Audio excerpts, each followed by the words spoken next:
ये क्या तरीका है? कहाँ चले गए थे तुम इस तरह अचानक? जहाँ भी गया था मैं, शुक्र करो कि मैं लौट आया हूँ। और मैं अकेला नहीं आया, मेरे साथ कोई और भी है। कहना क्या चाहते हो तुम?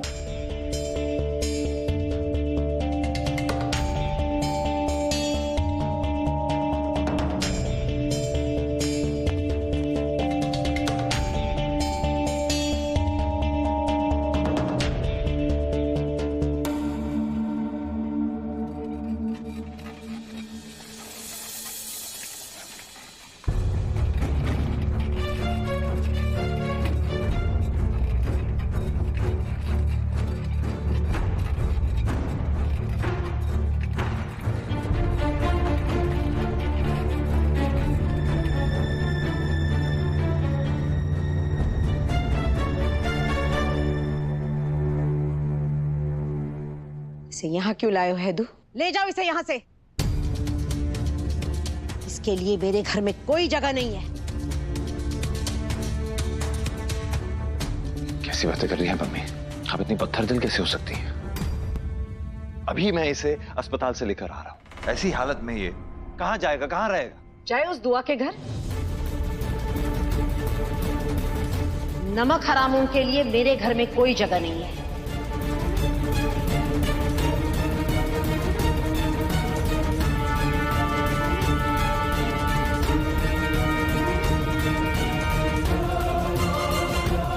सुना नहीं तुमने हैदू?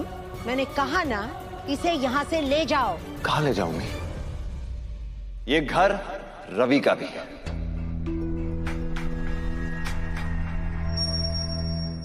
आप अच्छी तरह जानते हैं कि रवि मेरा सिर्फ दोस्त नहीं, मेरा भाई भी है। और आपने भी तो रवि को अपना बेटा माना था, और अभी ऐसी बातें कर रही है। आप अच्छी तरह जानते हैं कि रवि अकेला रहता है। जरा तो सोचिए कि इसका ख्याल कौन रखेगा? ये इसने पहले सोचना चाहिए था हैदू। हमसे गद्दारी करते वक्त, उस दुआ का साथ देते वक्त शर्म नहीं आई इसे?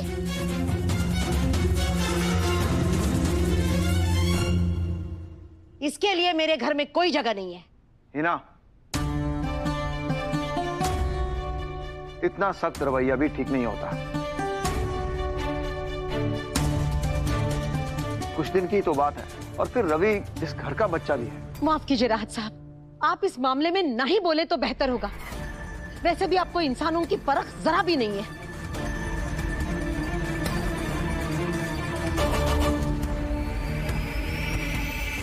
उस दुआ को आपने बेटी माना था, क्या किया उसने?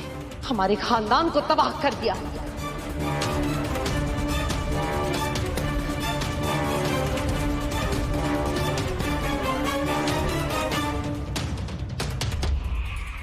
इसमें आपको घर का बच्चा नजर आ रहा है? न जाने इसके यहाँ आने से कौन सा नया तूफान आने वाला है। ये इस घर में नहीं रह सकता। कह दिया सो कह दिया। क्यों नहीं रह सकता? आखिर रवि ने इतना गलत क्या किया है, मुझे बताइए, क्यों नहीं रह सकता? बहुत कुछ किया है।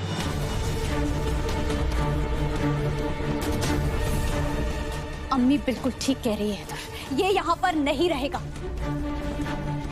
इसने हमें दुख पहुंचाने में दुआ का पूरा पूरा साथ दिया। इसकी तो सूरत ही मुझे जहर लगती है।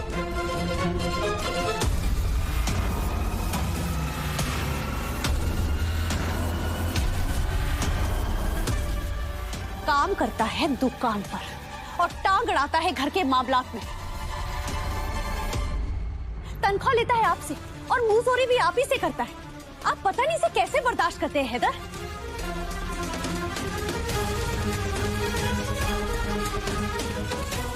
दुआ ने भाई भाई का नारा लगा रखा था हैदर, इसीलिए इस नौकर को इस घर में कोई कुछ नहीं कहता था। अब दुआ जा चुकी है, इसीलिए इस नौकर की भी इस घर में कोई जगह नहीं है। और हैदर, अगर आपको इसकी हालत पर इतना तरस आ रहा है तो इसे किसी अच्छे अस्पताल में भर्ती कर दीजिए, या इसके घर में कोई अच्छी नर्स रख दीजिए। उसकी तनख्वाह हम दे देंगे, लेकिन इसे इस घर में जगह नहीं देंगे। तुम इंसान हो या हैवान?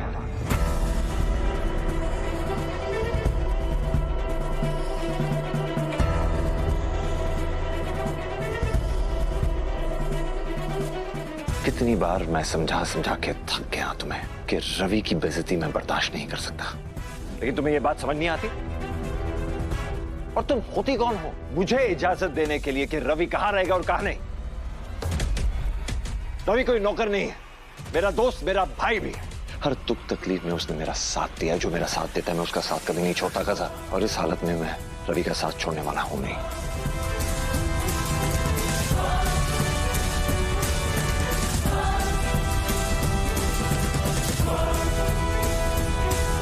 कान खोल के सुन लो सब, रवि इसी घर में रहेगा।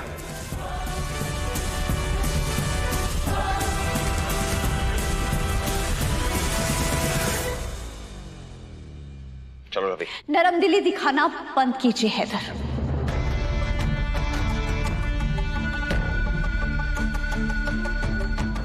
ये आपका कोई दोस्त वोस्त नहीं है। साफ साफ कह दीजिए ना कि आप इसे घर में क्यों रख रहे हैं। आप इसे इस घर में सिर्फ इसलिए रखना चाहते हैं क्योंकि ये दुआ का मुंह बोला भाई है।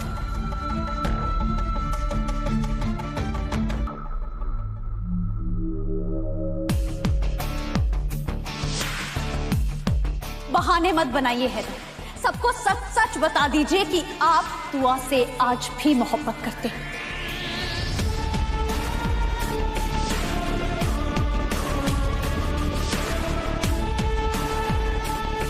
इसीलिए दुआ से जुड़ी हुई हर एक चीज को अपने करीब रखना चाहते हैं, और इसीलिए इस पालतू चूहे को इस घर में लेकर आए हैं जो दिन रात दुआ के आसपास दुम हिलाता रहता है। अपनी जहरीली जबान बंद करो गज़ल, वरना मजबूरन मुझे तहजीब के दायरे से बाहर निकलना पड़ेगा।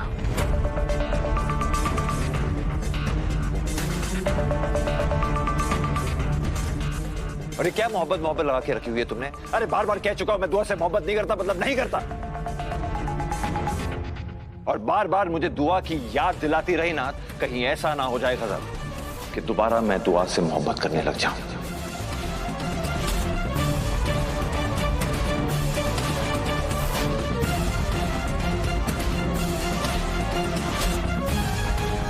और दोबारा उसे इस घर में ले आऊं, फिर रोते रहना सबके सब।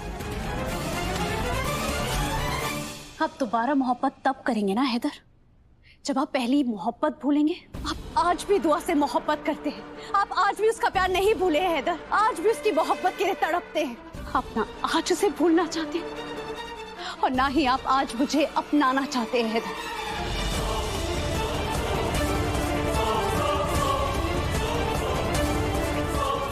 वो तो आपको देखना तक नहीं चाहती है हैदर। एक मैं हूं जो दिन रात आपकी मोहब्बत के लिए तड़पती हूँ। कितनी बेवकूफ हूं ना मैं, दिन रात हैदर हैदर हैदर करती रहती हूँ, और मेरा शौहर दुआ दुआ दुआ करता रहता है। अरे मौत आए उस दुआ को।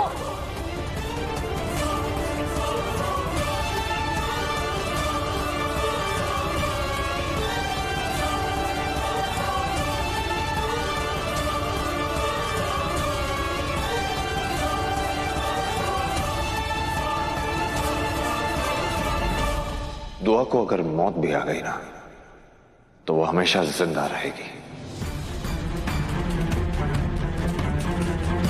उसे जलना छोड़ दो गज़ल, वरना तुम खुद राख हो जाओगे, मगर दुआ की बराबरी नहीं कर पाओगे।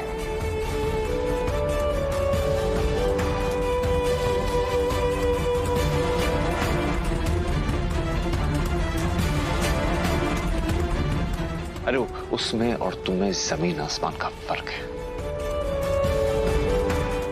तुम यहां होकर भी किसी के दिल में नहीं हो, लेकिन दुआ यहां ना होकर भी सबके जहन में है, इस घर के जर्रे जर्रे में।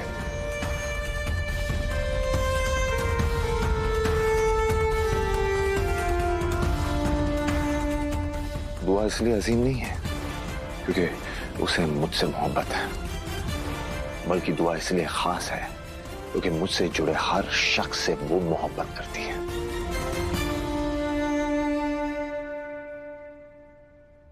उसने सिर्फ अपनी सास का ख्याल नहीं रखा, बल्कि अपनी सौतेली सास को भी मां से बढ़कर माना है। इस घर को बर्बाद होने से बचा ले, तो खुदा के लिए बचा। मैं गजल को हमारे खानदान की इज्जत नीलाम करने नहीं दूंगी। शुक्रिया, मुझे तुमसे यही उम्मीद थी बेटा। मेरे अब्बू की दवाइयों का ख्याल रखा है, उनकी बीमारियां कम हो गई हैं क्योंकि वक्त पे उनको दवाइयां मिली हैं। बेटा तुम इस खानदान की बहू नहीं, माँ हो। तुमसे बेहतर हमारा ख्याल कौन रख सकता था।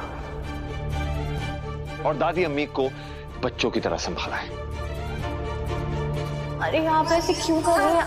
आप मुझे आवाज दे देती। फिजियोथेरेपिस्ट ने झुकने से मना किया है ना। दुआ ने अपने ससुराल के लिए जो कुछ भी किया शायद उसका फर्ज था, जो उसने बाखूबी निभाया।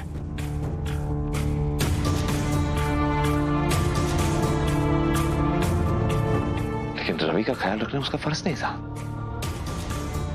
फिर भी उसने रवि को अपने सही भाई की तरह माना। अरे रवि तो गैर था, लेकिन फिर भी दुआ ने कभी उसे परायेपन का एहसास नहीं होने दिया। इसलिए रवि दुआ के लिए जान देने को हाजिर है।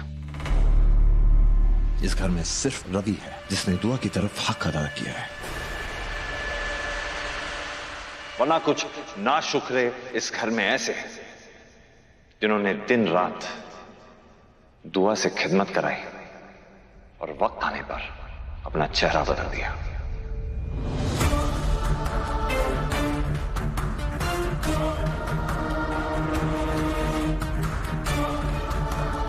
दुआ के सारे एहसान एक लम्हे में भूल गए।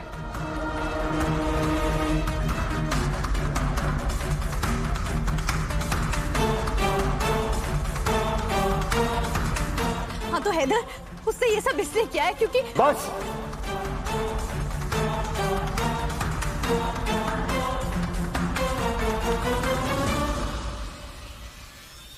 एक और लफ्ज मैं बर्दाश्त नहीं करूंगा। ये मेरा घर है गजल, और यहां कौन रहेगा कौन नहीं ये मैं तय करूंगा, कोई और नहीं।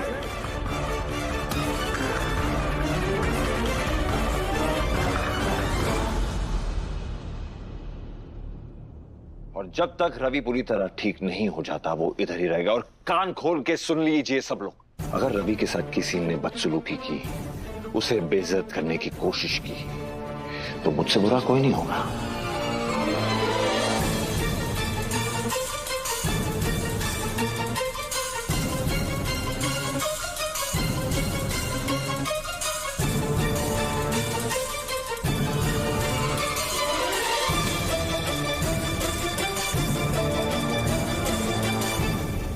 दुआ के जाते ही रवि का घर में आना कुछ ठीक नहीं लग रहा है। मुझे पता लगाना होगा। आराम से रवि, मुझे नहीं मालूम था कि तुम्हारा ये हाल देखकर भी घर वालों का बर्ताव तुम्हारे लिए बदलेगा नहीं। मुझे ऐसा क्यों लग रहा है कि तुम्हें जहां लाकर मैंने तुम्हारे साथ ज्यादती कर दी हो। बहरहाल अगर दुआ यहां होती तो तुम्हारा ख्याल रखने में वो कोई कसर नहीं छोड़ती। रवि भाई का ख्याल मैं रखूंगी भाईजान।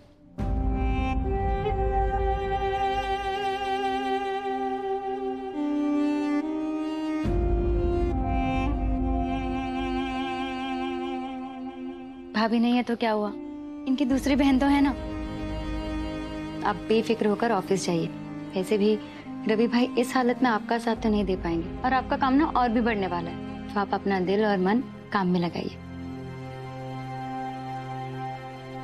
खुदा तुम जैसी बहन सबको दे, और तुमसे मुझे यही उम्मीद थी। वैसे मेरी जरूरत नहीं पड़ने वाली, लेकिन अगर कोई चीज की जरूरत हो तो मुझे बता देना। जी भाईजान। रवि चलता हूं मैं।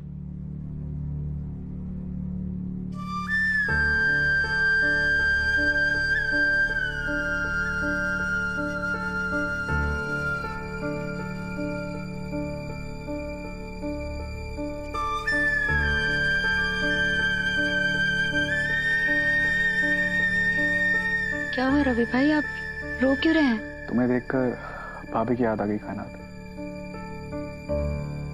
अगर वो होती तो उन्हें देखकर ही मैं ठीक हो जाता। सही कहा आपने। जब से भाभी गई है ऐसा लगता है कि घर से सब कुछ चला गया हो। पर आप फिक्र मत कीजिए, अपनों की कदर करना ना भाभी मुझे बखूबी सिखा के गई है। और भाभी नहीं है तो इसका मतलब ये नहीं कि आपको छूट मिल जाएगी।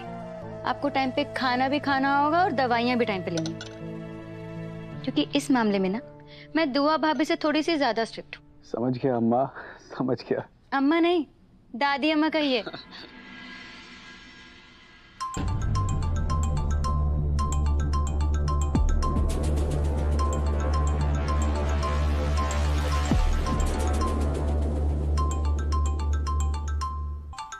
रवि भाई मैं अभी आती हूँ।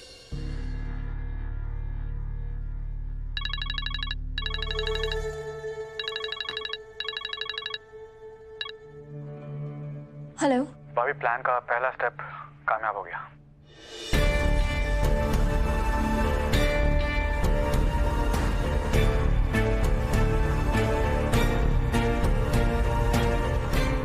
भाई मुझे हॉस्पिटल से सीधा घर लिया है। ये तो बहुत अच्छी बात है। आप वहाँ हैं मतलब मैं घर से दूर होकर भी सबके करीब हूँ। आप वहाँ मेरी आंखें बंद कर गए हैं। अपना ख्याल रखिएगा। आप चिंता मत कीजिए भाभी। भाभी एक जरूरी बात करनी थी आपसे। कैसी बात? भाभी, कायनात और हफीज का तो रिश्ता टूट गया था ना? जी रवि भाई, हफीज तो गुस्से में पागल हो गया है। मैंने उसे कितना समझाने की कोशिश की, मगर कह रहा है कि वो कायनात की सूरत भी नहीं देखना चाहता। पर मैंने तो कुछ और ही देखा भाभी। अभी हफीज ने कॉल किया था थोड़ी देर पहले कायनात को।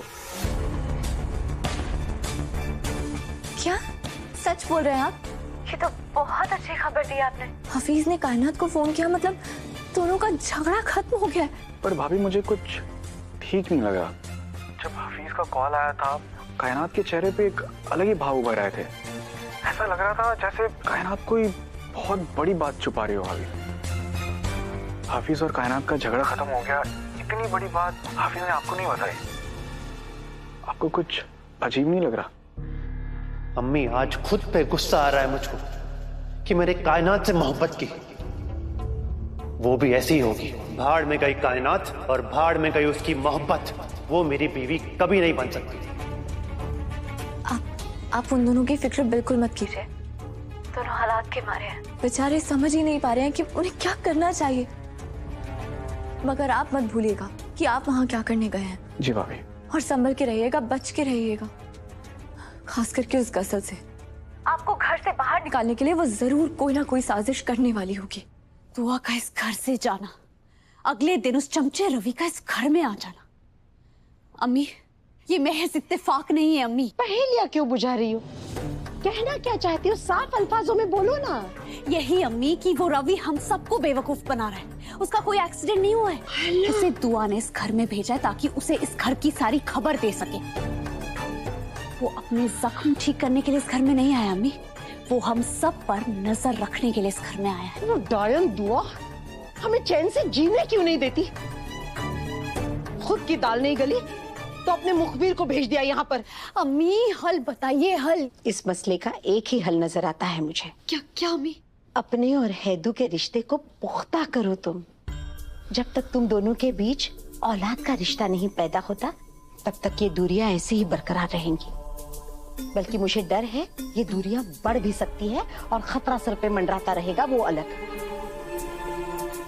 बेटा, मेरे हैदू के दिल पे उस दुआ की मोहब्बत का जो रंग है वो इतनी आसानी से महज बातों से फीका नहीं पड़ने वाला। तुम्हें कुछ करना पड़ेगा। अम्मी, ऐसे नहीं होता है अम्मी। बच्चा आसमान से थोड़ी ना गिरता है। बच्चा पैदा करने के लिए मुझे और हैदर को करीब आना होगा ना। और हैदर तो मेरे करीब भी नहीं आते अम्मी। और गलती से उनका हाथ पकड़ लूं तो ऐसे मुंह बनाते हैं जैसे कीचड़ में हाथ भर गया हो। और जबरदस्ती तो हैदर से चिमट नहीं सकती ना अम्मी। और अगर जबरदस्ती चिमट भी गई तो खुदा जाने इस बार कौन सी हड्डी तोड़ देंगे। पहले मेरी कमर की हड्डी टूट चुकी है अम्मी। हटो। कमबख्त, आज भी कभी कभी दर्द उठ जाता है। बस हैदू को अपने करीब लाने की जितनी कोशिशें करनी थी तुम कर चुकी। अब तुम दोनों के लिए जो करना है वो मैं करूंगी। सुभान अल्लाह अम्मी, अभी ऐसा क्या करने वाली हैं? तुम बस अल्लाह पे भरोसा रखो। बाकी सब मुझ पे छोड़ दो। बस अब इस बुढ़िया के दिमाग में कुछ अच्छा सा प्लान आया हो जिससे मैं और हैदर करीब आ सके। तुमने क्या सोचा कायनात? घर से भागने के अलावा हमारे पास कोई रास्ता नहीं है मेरी जान। हफीज, घर से भागकर हम दोनों अपना घर तो बसा लेंगे, लेकिन हमारे घर वालों का क्या, जिनकी इज्जत हम दोनों से जुड़ी हुई है। अगर हम घर से भाग गए तो हमारे खानदान की दुश्मनी और गहरी हो जाएगी। हम ये नहीं कर सकते। कायनात, तुमको दोनों खानदानों की दुश्मनी की फिक्र है, हमारी मोहब्बत की कोई कदर नहीं? तुम सीधे सीधे क्यों नहीं बोलते कि तुम्हें मुझसे प्यार नहीं? मैं सिर्फ तुमसे प्यार करती हूँ और बेइंतहा करती हूँ हफीज, मगर अगर मगर वाला मामला नहीं होता कायनात। इश्क होता है या नहीं होता, मैं अपनी मोहब्बत का सबूत दे चुका हूँ। तुम्हें साबित करना होगा कायनात। मेरे साथ भाग चलो, वरना वरना क्या हफीज? वरना हमारे रिश्ते की मौत तय है।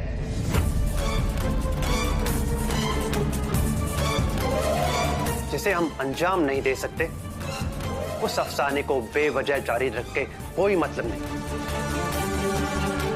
अगर तुम मेरा साथ नहीं दे सकती तो भूल जाओ कि हम दोनों के बीच में कोई प्यार का रिश्ता था।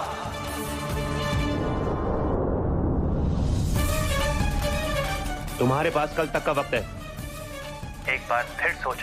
तुमको दोनों में से एक काम करना होगा, या अपने घर वालों को छोड़ना होगा या मुझे छोड़ना होगा।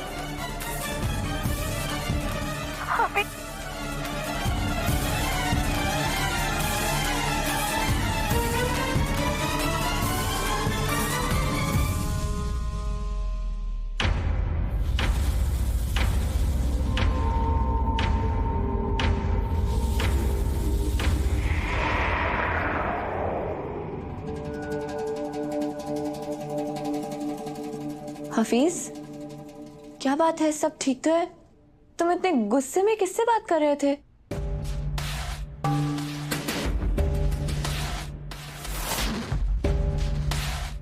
जवाब दो। बाजी, मैं अपने पुराने दोस्त से बात कर रहा था। अच्छा, वो क्या है, मेरे फोन की बैटरी खत्म हो गई है, तो अम्मी के लिए कुछ दवाएं ऑर्डर करनी है, तो तुम मुझे अपना फोन दे दो। बाजी, मैं ऑर्डर कर देता हूँ दवाइयाँ। हाँ, पर मुझे खुद के लिए भी कुछ ऑर्डर करना है। तो बाजी, आप टेंशन क्यों ले रही हैं? सब कुछ मैं ऑर्डर कर दूंगा। अब हफीज, कुछ लड़कियों की जाती चीजें भी होती हैं, वो भी मंगवानी है। अब वो सब मैं तुम्हें कैसे बताऊं? अपना फोन दो ना, इतना क्या सोच रहे हो? शुक्रिया।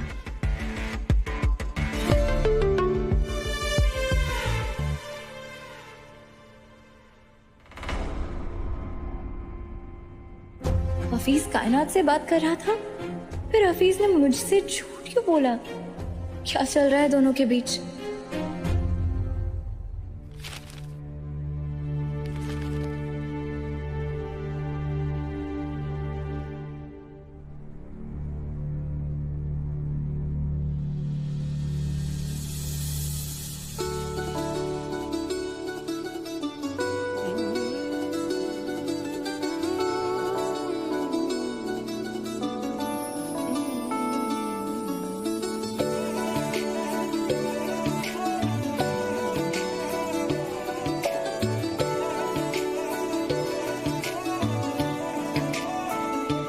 रब्बा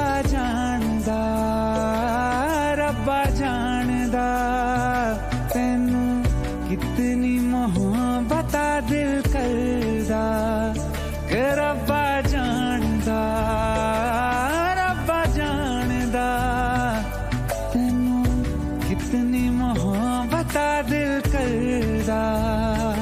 हाँ, तेरे बाजो जी नहीं लगदा, रोग ये लगा इश्क दा, हर दुआ में तैनू मंगदा, रब्बा जानदा तैनू कितनी मोहब्बत दिल करदा।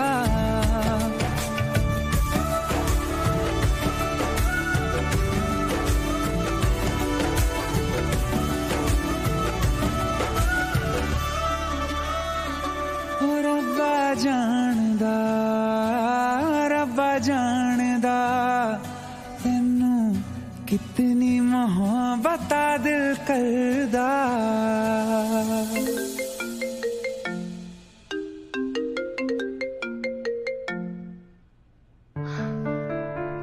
अब जी खुराना साहब, जी जी जी, आप जरा भी फिक्र मत कीजिए। आपकी बेटी की शादी 19 तारीख को है ना, तो 12 तारीख तक सारे डिजाइन आपके पास होंगे, आप फिक्र मत कीजिए।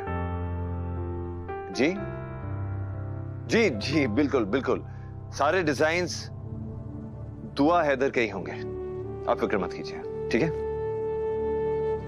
बाकी सब डिजाइन दुआ हैदर के ही होंगे। काश तुम मेरे पास होती। अकल घुटने में है क्या तेरी? मेरी दवा मंगाने के लिए तूने फोन दुआ को दे दिया। क्या हो गया है तेरी याददाश्त को हफीज? अभी तूने ही महीने भर की दवाएं मंगा कर रखी है ना घर में। दवाई नहीं मंगानी थी तो फिर बाजी ने मुझसे झूठ क्यों बोला? क्योंकि तुझ पर शक हो गया है उसे। बाजी को मुझ पे शक हो गया? कहीं वो कायनात को फोन करके सारी सच्चाई ना पता कर ले। मेरी बेटी है ना, मामले की तह तक पहुंच कर रहेगी।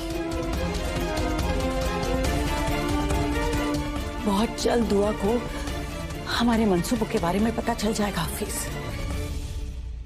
और उसके पहले हमें इस काम को अंजाम देना होगा।